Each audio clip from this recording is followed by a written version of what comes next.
السلام عليكم ورحمة الله تعالى وبركاته. نتمنى تكونوا خديتوا النصائح اللي كنشرط ليها لا ديرنيير فوا، باش هكذا ان شاء الله تكونوا غاديين مزيان في الاجتهاد وفي كاع الحوايج اللي بغيتو، لا من ناحية ديال الوزير ديالكم، لا من ناحية الدينية، لا من ناحية الدنيوية. اللهم يسر بما هو خير.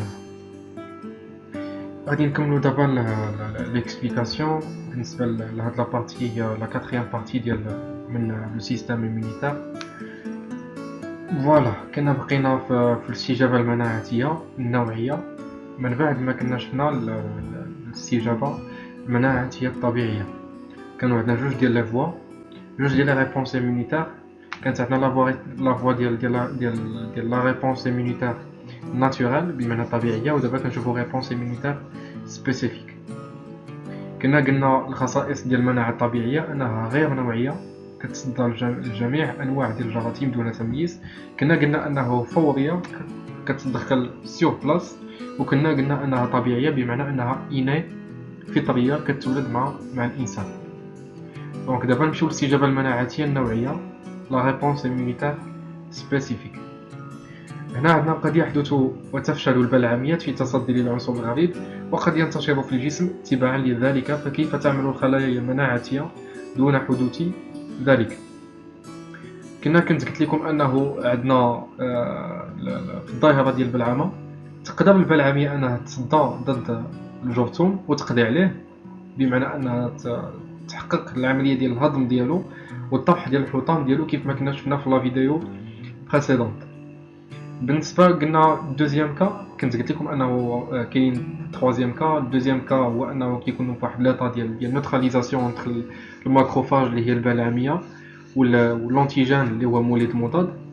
وكنت قلت لكم انه الحاله الثالثه هو انه البلعميه كتبلعم، كتقوم بالبلعمه ديال الجرثوم، لكنها ما كتقدرش تقضي عليه، وبالتالي كتولي البكتيري ولا الجرثوم معنائيا كيولي هو اللي كيقضي على الماكروفاج، هو اللي كيقضي على البلعميه. وبالتالي هنا كتكون المناعه الطبيعيه ما قدرتش انها تغلب على المولد المضاد. وهنا قلت لكم في هذه الحاله لما ما كتقدرش المناعه الطبيعيه تتدخل وتقضي على المولد المضاد، فهنا كتدخل الاستجابه المناعتيه النوعيه بمعنى سبيسيفيك، هي اللي كتدخل وكتقضي على المولد المضاد غالبا. وغادي نشوفوا الحالات اللي ميمكنلاش تدخل فيهم بحال السيدا بحال هذا الى اخره. غادي نشوفوا هادشي من بعد. اغلبيه كتقضي على المولد المضاد، علاش؟ لانها سبيسيفيك ضد نوع واحد من الجراثيم.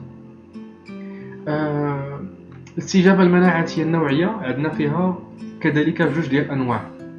عندنا الاستجابه المناعتيه الخلطيه اللي كتسمى بلا ريبونس ايمونيتير هيومورال. عندنا هنا أجريت لشخص أصيب بمرض الكزاز فحوصات على مستوى دمه، فأعطت نتائج تالية: وجود سم الكزاز في الدم، وهو عنصر غير ذاتي بالنسبة للجسم ويسمى مولد المضاد. أي عنصر أجنبي ما كينتميش للجسم وكيشكل خطر على الجسم فهو كيتسمى بمولد المضاد.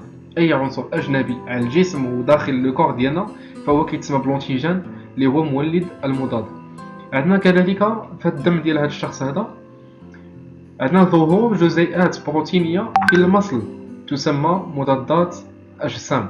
ظهور جزيئات بروتينية في المصل تسمى مضادات الأجسام. شنو هي هذه مضادات الأجسام؟ عندكم تخطئوا ما بين مضادات الأجسام ومولد المضاد. مولد المضاد هو العنصر الأجنبي اللي ما كينتميش للجسم بحال الجراثيم، ومضادات الأجسام فهي عناصر كينتجها الجسم ديالنا ضد هاد المولدات المضاد. مضادات الأجسام. شنو هي مضادات الأجسام؟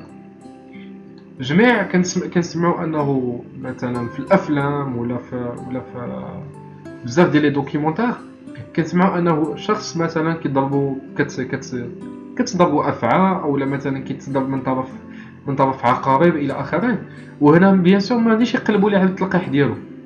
التلقيح كنديروه لما كنكونوا صغار، اولا تلقيح بصفه عامه كيدار من اجل الوقايه ضد واحد الانواع معينه من مولد المضاد. لكن مضادات الاجسام فهي كتدار من بعد ما كيتضرب الانسان، ما كيتضرب الانسان ولا ما كيكون عنده كيحمل شي سم ولا هذا. هنا كنتكلموا على ياش على مضادات الاجسام. كتسمى اون فرونسي لا سيروثيرابي، وكنقولوا بالعربيه حتى الترياق. لما ولا الترياق كيدار من اجل العلاج. كنت قلت لكم انه التلقيح كيدار من اجل الوقايه، لكن الترياق ولا لا سيروثيرابي كدار من اجل العلاج. فهنا كنتكلموا على مضادات اجسام كتكون نوعيه ضد واحد المولد مضاد معين. ظهور جزيئات بروتينيه في المصل تسمى مضادات الاجسام. ارتفاع عدد الكريات البيضاء، وكنا شفنا في الدرس ديال الدوران الدموي انه الكريات البيضاء عندها دور مناعتي، اي انها كتدخل ضد حمايه الجسم من الامراض. هنا عندنا اون فيغور كتريبريزونتي. هنا عندنا وحدة اصطلاحية unité arbitraire en fonction des jours après l'infection. عندنا هنايا مضادات اجسام ضد الكزاز، سمين الكزاز. هنا كنلاحظوا انه لما كان عندنا سمين ديال الكزاز هي العدوى بالبكتيريا، عندنا البكتيريا كانت غادا في ارتفاع. لكن من بعد ان فوا ولات عندنا مضادات الاجسام كتنتج، غير بدات المضادات الاجسام كتنتج كنلاحظوا انه شنو وقع، ولا السمين ديال الكزاز غادي في انخفاض.